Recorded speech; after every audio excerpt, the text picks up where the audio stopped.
What's going on, y'all? It's the Caveman back in again with another video. And before I hop into the topic of today's video, I just want to plug my Twitter once again. If you want to go follow me over there, that'd be great. I'll follow back. I interact with a lot of people. I'm always tweeting about what's going on in the sports world. If you want to follow me over there, that's great. If you don't want to follow me, that's fine too. I just wanted to continue to plug it because, why not? So if you can tell by the title of this video, you already know what this video is about. I mean, a lot of shit went down this weekend. I mean, Baker Mayfield lost to the Jets, and you could say because he had no receivers, but I mean, I could talk about that because of the argument I just had in one of my last videos about how Baker is better than Josh Allen, and Skip Bayless said that and all this bullshit. And then he goes and loses to the Jets. Nevertheless, I don't want to talk about that. I could talk about how the Chiefs almost lost to the Falcons. There's a lot of stuff that went down this weekend that I could talk about, but the one thing that stood out the most to me is that the Jaguars secured the #1 overall pick because the Jets are now on a 2-game, should be 3-game winning streak, but Greg Williams is an absolute idiot. For Jacksonville to land this pick is pretty miraculous because the Jets were supposed to go 0-16 and be the team to get Trevor Lawrence and all the everybody knew the narrative, how the season was, supposed to play out.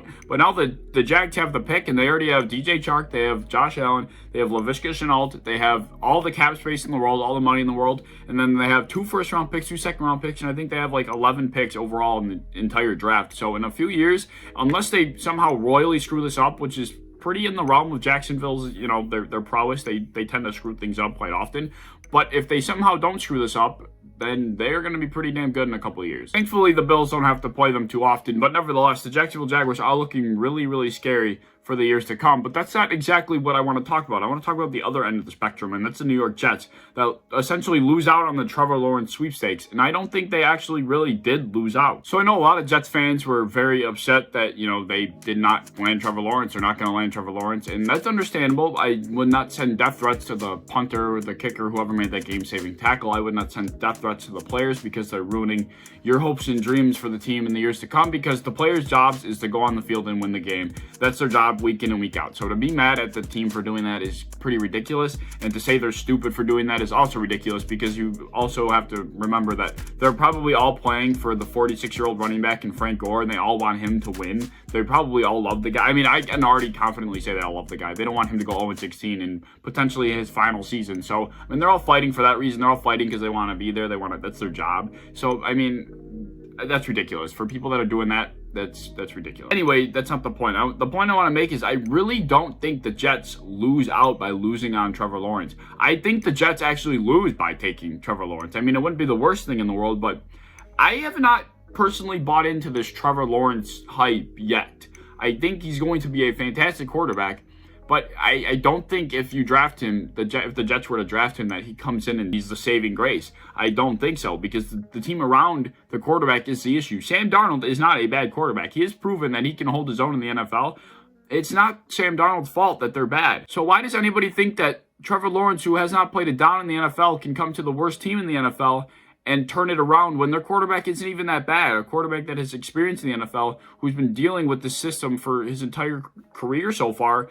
What makes you think somebody new could come in and change the outcome of how they've been playing? I don't think that's going to happen. I mean, Sam Darnold, I really think he could be the answer. I think the Jets need to build around Sam Darnold, and that's why I think that losing on the Trevor Lawrence sweepstakes actually is a good thing. I'm not a Jets fan by any stretch of the imagination. I am a Bills fan. I do not want Trevor Lawrence in my division. That's just basic common knowledge. But I'm looking at it from an outsider standpoint, looking at it from a football fan standpoint. If I were a Jets fan, how I would look at it, because I truly don't think Sam Darnold's a problem. If I were the Jets, I would either, I'm not sure exactly what the Jets particularly need. I know they have Mekhi Becton, who's really coming on. Quentin Williams, he did not have a bad season either. So they have a couple bright spots, but Sam Darnold has shown that he can do it. So there are a couple players in this draft, besides for Trevor Lawrence, that could really help this team. Whether it's Devonta Smith, whether it's Jamar Chase, whether it's that O-lineman, Penei Sewell, I'm not sure how you really pronounce that, Mekhi Parsons, the linebacker. I mean, there are a lot of guys that they can potentially get in this draft that they might not even need the 2nd overall pick for. If I were the Jets, I think I would trade out. I think I would trade back in the draft if I were the Jets.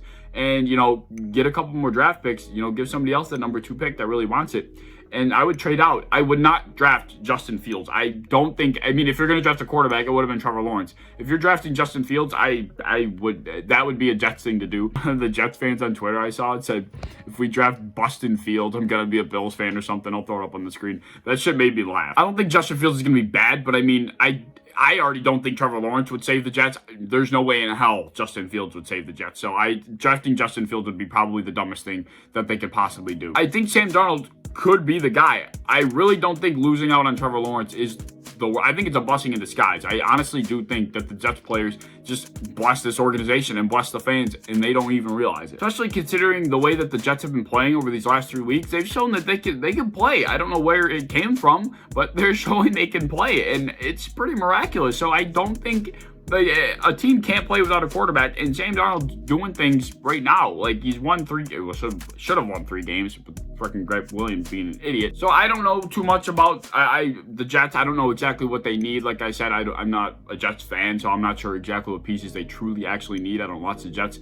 week in and week out to know their weaknesses, their strengths, to the absolute detail, the very last detail. But what I do know is that Trevor Lawrence would not save them and would not carry them to a positive record, the promised land. They would not carry them to the playoffs. Trevor Lawrence would not do anything that I feel like the Jets fans think that he would have done. So yeah, if I were the Jets, I don't know who I would take with that second pick. Maybe the old lineman, Penei Sewell. I don't know how to pronounce that. Or maybe the linebacker. I don't know. Like I said, I don't know what they need particularly. I would definitely probably trade out and, give that pick to somebody who wants it more and get a couple more picks for later in the draft, because every draft class has its studs, and they don't always particularly come in the first 5 picks. So yeah, I don't know what Jets fans particularly think. I know there's a lot of them that are upset that they lost on Trevor Lawrence, but I don't know. I really do think that this is actually a blessing in disguise for them, and I'm not rooting for the Jets by any stretch of the imagination, because I don't want them to be good when they have to play the Bills twice a year. But I do think that this is honestly a blessing in disguise. So yeah, if you're a Jets fan or not, let me know what you think down below. If you think that losing out on Trevor Lawrence was actually a really bad thing for the Jets, or maybe it was a good thing for the Jets. Who knows? Maybe you're indifferent about it. I want to know what you think down below. If you were in the Jets front office, what would you do? Who would you draft? How would you go about this 2021 draft coming this year? Let me know down below. Like and subscribe. Do all that fun stuff, and I'll see y'all later in the next video. Peace.